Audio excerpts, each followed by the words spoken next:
Olmeto, nous entamons ce soir la diffusion d'une série de reportages consacrés à cette commune de la Corse du Sud. Le premier volet est un portrait d'une jeune styliste qui s'inspire des paysages de son village natal pour créer des tissus. Le reportage est consacré à une jeune styliste.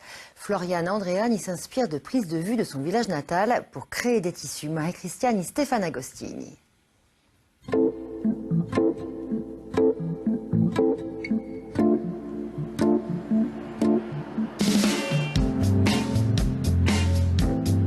Floriane Andreani, 23 ans.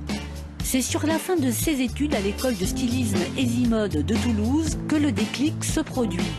C'est la Corse, avec la diversité de ses paysages, en commençant par Olmeto, son village, qui sera son support créatif pour ses tissus. Et tout commence par une photo. À partir d'un paysage qui me séduit particulièrement par rapport à la lumière qui se dégage, cette luminosité, la couleur, voilà, suivant les heures de la journée. Et donc voilà, je marche au feeling et après je développe cette photographie en motif sur du tissu.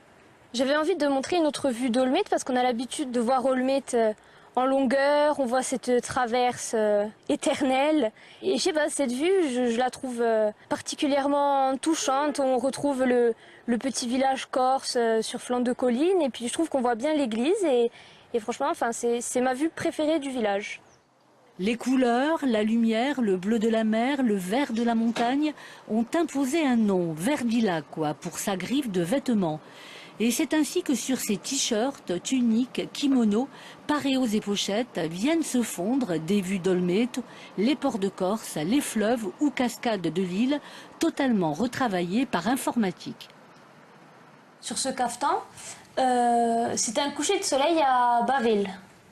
Voilà, donc qui part de cette photo. Par ailleurs, Floriane Andreani revendique une démarche militante avec l'impression des tissus bio réalisés aux Pays-Bas, mais aussi pour le choix de l'atelier de fabrication. J'essaie de travailler sur des matières naturelles, écologiques, avec des encres biologiques, voilà, pour rester dans une démarche éco-citoyenne, parce que je trouve que c'est important. Et donc du coup, la fabrication aussi se fait dans un atelier d'insertion. Un pari pour la jeune créatrice, mais Floriane Andreani espère bien voir développer ses savoir-faire ici même. En attendant, son travail est très favorablement accueilli et la prochaine collection est déjà en préparation.